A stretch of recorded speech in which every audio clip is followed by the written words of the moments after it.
ഇതൊക്കെ കേട്ടിട്ട് ഒരുപാട് പേര് നമ്മളോട് ചോദിക്കാറുണ്ട്, സ്വാമിജി IPS ഓഫീസർ പറയുമ്പോൾ നമ്മൾ എന്തിന് അവിശ്വസിക്കണമെന്ന്.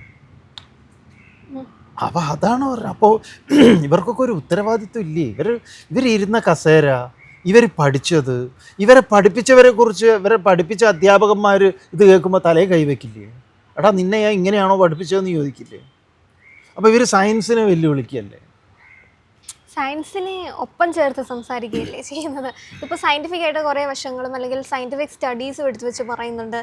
അതോടൊപ്പം തന്നെ ചില അനുഭവങ്ങളായിട്ടാണ് ഇപ്പോൾ എല്ലാവരും വിശ്വാസത്തിൽ എടുക്കണമെന്ന് പറയുന്നത്. ഇപ്പോൾ എൻ്റെ അനുഭവങ്ങൾ ഞാൻ പങ്കുവെക്കുന്നത് അത് മറ്റുള്ളവർ കണ്ട് എനിക്ക് സപ്പോർട്ട് വേണം എന്ന് വിചാരിച്ച് പങ്കുവെക്കുന്നതിൽ ആയിരിക്കും ഈ മാർക്കറ്റിംഗ് രീതികൾ കാണുന്നത്. ഇപ്പോൾ ഇദ്ദേഹത്തെ അല്ലെങ്കിൽ ഇത്തരം ആൾക്കാരെ സംബന്ധിച്ച് ഓൾറെഡി അവരുടെ കാലഘട്ടം കഴിഞ്ഞു.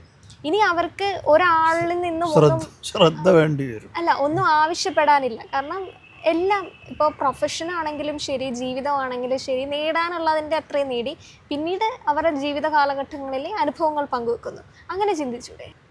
അല്ല, ഈ നമ്മളെന്താണെന്നറിയോ, ഭഗവത്ഗീതയിൽ ഒരു ശ്ലോകമുണ്ട്, യദ്യദാചരതി ശ്രേഷ്ഠ തത്തദ്ദേവേ തരോജന സയത് പ്രമാണം കുരുതേ ലോകസ്തതനു വർത്തതേ എന്ന് പറഞ്ഞു കഴിഞ്ഞാൽ, ശ്രേഷ്ഠന്മാരായിട്ടുള്ള ആളുകൾ, ഇപ്പോൾ അച്ഛൻ അമ്മ എന്ന് പറയുന്നത് ആ കുട്ടികളുടെ മുന്നിൽ അവർ ശ്രേഷ്ഠന്മാരാണ്, അവർക്ക് മാതൃകാ പുരുഷന്മാരാണ്, മാതൃകയായിട്ട് അവരെ സ്വീകരിക്കുന്നവരാണ്.